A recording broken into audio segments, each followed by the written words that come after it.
பிஸ்மில்லா அல்ஹம்துலில்லா அஸ்ஸலாத்து வஸ்ஸலாம் அலா ரசூலில்லா. அஸ்ஸலாமு அலைக்கும் ஃப்ரெண்ட்ஸ். இன்னைக்கு நம்ம பார்க்க போகிற டாபிக் வந்து கூகுளுடைய நோட்புக் எல்லாம். இது வந்து ஏற்கனவே ஒரு ஆசம் டூல் ஃபார் லேர்னிங் சொல்லி நான் போன வீடியோவில் சொல்லியிருந்தேன்.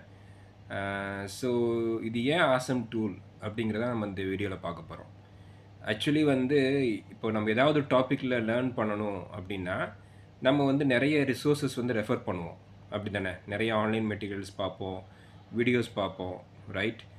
இது வந்து ரொம்ப டைம் கன்சியூமிங்காக நம்மளுக்கு இருக்கும். நம்ம நிறைய வீடியோஸை கோ த்ரூ பண்ணணும், நிறைய வீடியோஸை ஆர்டிகிள்ஸ் பார்க்கணும். நம்ம அது வந்து ஆன்லைன் ரிசோர்ஸாக இருக்கலாம், அல்லது லோக்கலாக நம்மகிட்ட இருக்கக்கூடிய நிறைய டாக்குமெண்ட்ஸ், பிடிஎஃப் ஃபைல்ஸாக இருக்கலாம். இது எல்லாமே நம்ம ஃபுல்லாக கோ த்ரூ பண்ணணும் அப்படின்னா it will take long time. அப்படி தானே? இந்த நோட்புக் எல்லாமுடைய ஒரு அருமையான ஒரு ஃபீச்சர் என்ன அப்படின்னா, இந்த எல்லா சோர்ஸஸையுமே, அது வந்து ஆன்லைன் சோர்ஸஸாக இருக்கட்டும், அல்லது வந்து நம்ம லோக்கல் சோர்ஸஸாக இருக்கட்டும், இது எல்லாமே நீங்கள் அதுக்கு வந்து இன்புட்டாக நீங்கள் கொடுத்துடலாம். ஆன்லைன் சோர்ஸஸாக இருந்தால் நீங்கள் ஜஸ்ட் அதோடைய லிங்க் மட்டும் கொடுத்தா போதும். அது வந்து ஒரு யூடியூப் வீடியோவாக இருக்கலாம், அல்லது ஒரு லிங்காக இருக்கலாம். எதுவாக இருந்தாலும் நீங்கள் வந்து ஜஸ்ட் அதோடைய லிங்க் மட்டும் கொடுத்தா போதும். அது மாதிரி உங்களோட லோக்கல் டேட்டா வந்து நீங்கள் அப்லோட் பண்ணிக்கலாம்.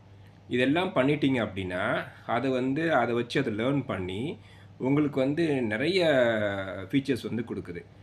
ஒன் ஆஃப் த ஃபீச்சர் வந்து என்ன அப்படின்னா, பாட்காஸ்ட், ஆடியோ பாட்காஸ்ட். அதுக்கப்புறம் மைண்ட் மேப்பு, எஃப்ஏக்யூ, இந்த மாதிரி வந்து நிறைய ஃபீச்சர்ஸ் வந்து கொடுக்குது. அதாவது நம்ம ஒரு டாப்பிக்கை பற்றி லேர்ன் பண்ணணும்னா, நம்ம வந்து இவ்வளோ ஆர்டிக்கிளை பார்த்து படித்து டைம் வேஸ்ட் பண்ணுறத விட, இதுக்கு இன்புட்டாக கொடுத்துட்டோம் அப்படின்னா, அதுக்கப்புறம் அதில் இருக்கிற ஆடியோ பாட்காஸ்ட் ஃபீச்சரை நீங்கள் யூஸ் பண்ணீங்க அப்படின்னா, அது வந்து ஒரு ஆடியோ பாட்காஸ்ட் வந்து லைவாக நடந்ததுன்னா எப்படி இருக்கும்? அதே மாதிரி 2 பேர் பேசிகிட்டு இருப்பாங்க.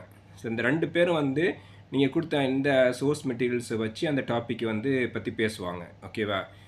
இது வந்து ரொம்ப லைவ்லியாகவும் உங்களுக்கு வந்து 2 பேர் ஒரு யோசிச்சு பாருங்களேன், ஒரு டஃப்பான டாப்பிக்கை பற்றி நீங்கள் புரிஞ்சுக்கணும்னு ட்ரை பண்ணுறீங்க. அதே ஒரு ஆடியோ பாட்காஸ்ட்டில் கிடைச்சவங்களுக்கு எப்படி இருக்கும்? அந்த டாபிக் பற்றி ஒரு 2 பேர் 2 எக்ஸ்பர்ட்ஸ் வந்து பேசுனாங்கன்னா எப்படி இருக்கும்? இதில் இன்னொரு அருமையான ஃபீச்சர் என்ன அப்படின்னா, அதில் வந்து நீங்கள் கொஷின்ஸும் கேட்கலாம். இந்த ஆடியோ காஸ்ட் இப்போ லைவாக ஒரு ஆடியோ காஸ்ட் நடந்துட்டுருக்குன்னு வச்சுக்கோங்களேன். நீங்கள் அதை வந்து இன்டர்ப்ட் பண்ணி நீங்கள் கொஷின்ஸ் கேட்க முடியும் இல்லையா? அதே மாதிரி இதில் வந்து நீங்கள் கொஷின்ஸும் கேட்கலாம். அந்தளவுக்கு ஒரு அருமையான ஃபீச்சர் வந்து இந்த நோட்புக் எல்லாமே இருக்குது. அது போக வந்து மைண்ட் மேப்பு, அதுக்கப்புறம் வந்து எஃப்ஏக்யூ. ஸோ அது பேஸ்டான அந்த டாபிக் பேஸ்டான எஃப்ஏக்யூஸ் எல்லாமே அது கொடுக்கும். இந்த மாதிரி ஒரு நிறைய ஃபீச்சர்ஸ் உள்ள ஒரு டூல் தான் இந்த நோட்புக் எல்லாம். ஸோ இதை வந்து நீங்கள் யூஸ் பண்ணிக்கோங்க. கூகுளுடைய டூல் இது. அதுக்கப்புறம் வந்து இன்னொரு ஒரே ஒரு பாயிண்ட் என்ன அப்படின்னா,